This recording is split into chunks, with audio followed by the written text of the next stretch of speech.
Anyway. Now, I was also in Georgia recently for Let's take a look at Georgia series where we break bread with voters in key states to hear what's on their mind. Polling shows the economy is the top issue for registered voters there. 66% say the country is on the wrong track. Only 19% say things are headed in the right direction. I'll be back. We took a road trip through Georgia for some good food and even better conversation.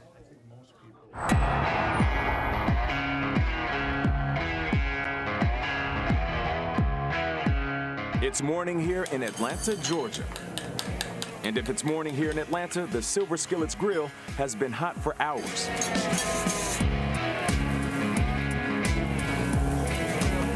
This spot has been feeding locals for more than half a century. Probably economy's number one. Economy's number one, okay. Like so many other Americans, Susan Reeder is feeling the effects of inflation. All right, thank y'all so much.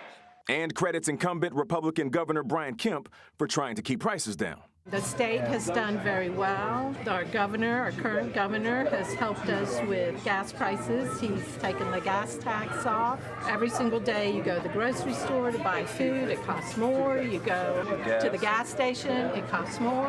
Paychecks aren't going up, so you have to make changes. Will we have election integrity and confidence in election results? Michael Sullivan has lived in Atlanta for nearly 40 years. He worries about free and fair elections. And we're going to have a rule of law applied to call balls and strikes on elections, which I think Georgia showed a pretty good example of in the last election. In 2020, Georgia officials certified Joe Biden's victory in the state over Donald Trump, despite alleged pressure to reverse the outcome. Sometimes people don't even necessarily vote for a particular party. They're voting against the other party. It's sort of tragic, and without, looking at where do people derive their moral code from? I mean, a lot of people in this country are, let's say if you're Christian, love one another. Right. Where's that going? For lunch, we're headed south along Interstate 75 through the historic cotton growing region of the state, Macon, Georgia. Once a rural farming outpost, Macon still holds those same qualities, but this region is now known. Okay, a lot of these guys that they go out and find are always some of the most brain broken, I'm an independent weirdos, okay? So just remember, news media does have a specific bias towards people like this. Every time, every fucking election cycle, they always go after the guy who's like, well, I voted for the Republicans and the Democrats. Okay?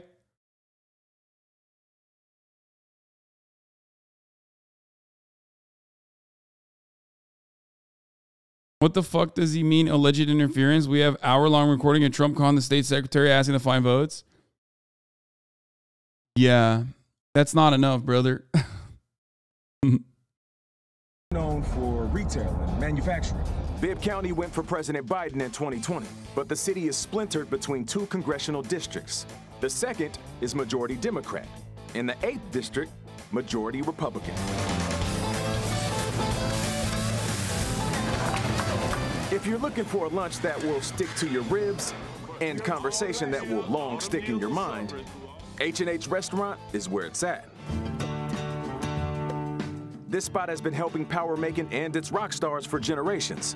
When you're voting, what's on your mind? Ooh.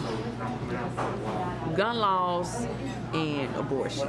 We met Tamika Johnson as she settled into her cup of coffee. It's too easy. It's almost like I can go into the gas station, put 10 on pump 9, give me a pack of Newport Short, and hand me that 22 over there.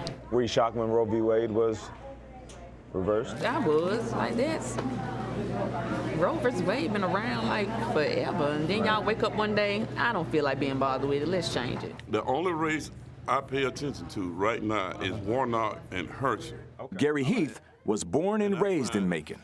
The race for U.S. Senate between incumbent Democrat Raphael Warnock and Republican challenger Herschel Walker will help decide what party controls the Senate. It's one of the closest, most expensive, and controversial elections in the country.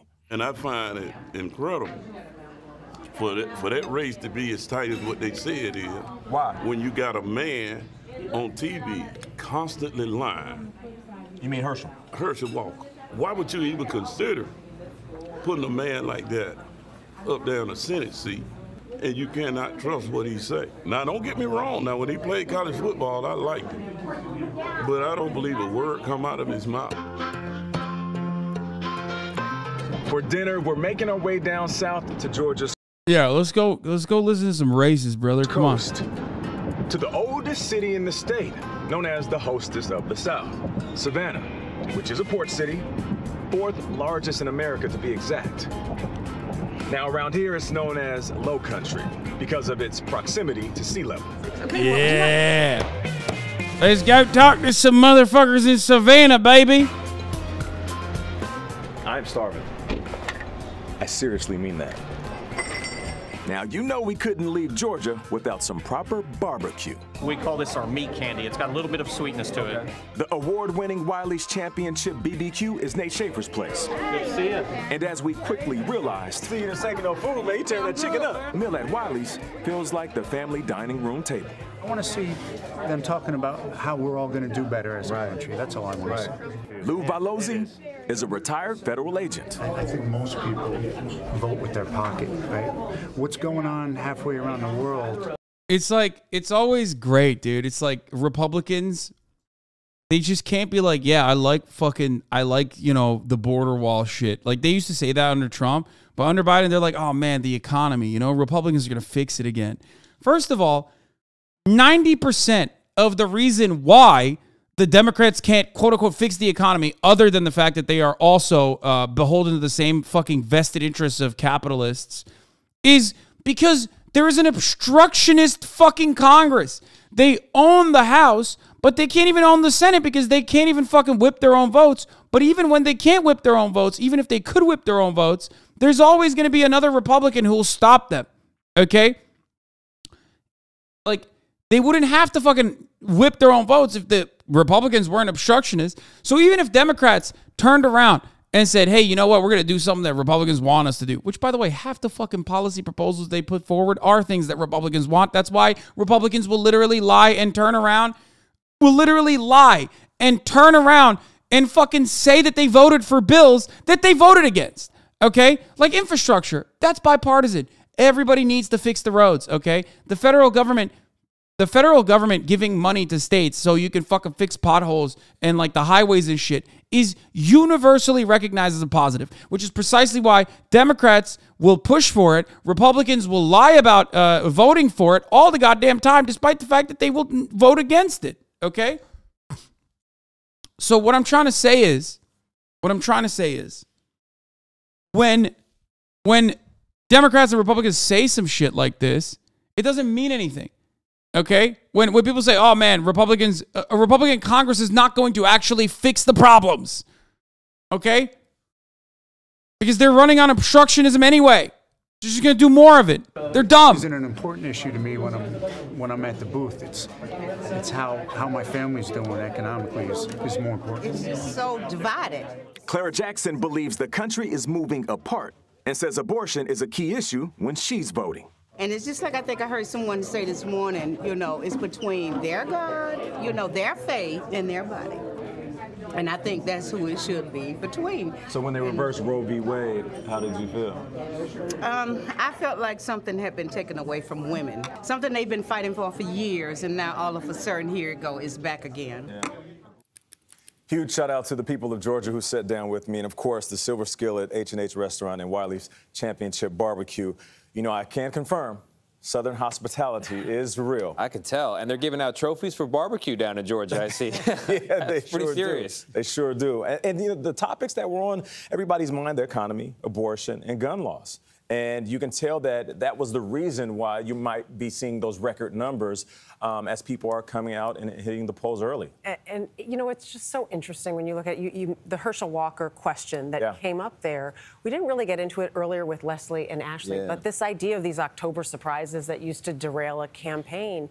In Georgia there, for some voters, some things seem to matter, and other people look at it and it is simply they want to vote along their party lines, and something doesn't matter as much to them. It's really fascinating. Yes, America is more polarized, despite the fact that news media is still fucking claiming that there is this reasonable center. Which, of course, in an increasingly right-wing environment, that center is just going further and further right. Oh, it's so shocking that people don't give a fuck that Herschel Walker is brain dead and has had like numerous abortions and is just an otherwise piece of shit person. And they're just voting for him. Why? Enjoy your last chicken meal after Republicans when it's all over. Wait, what do you mean?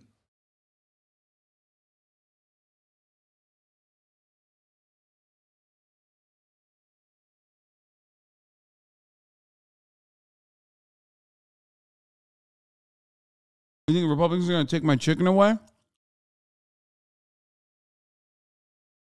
Tailor-made for them. And each issue is so different for each person, obviously. Yeah, and you can see what a star, though, Herschel Walker was, though, as a football player. Even the guy who was criticizing him had to be. Now, don't get me wrong, he could play football. He might not get my vote, but he was a beast on the field. Yeah. All right, great job, Nate. Thank you. Yeah.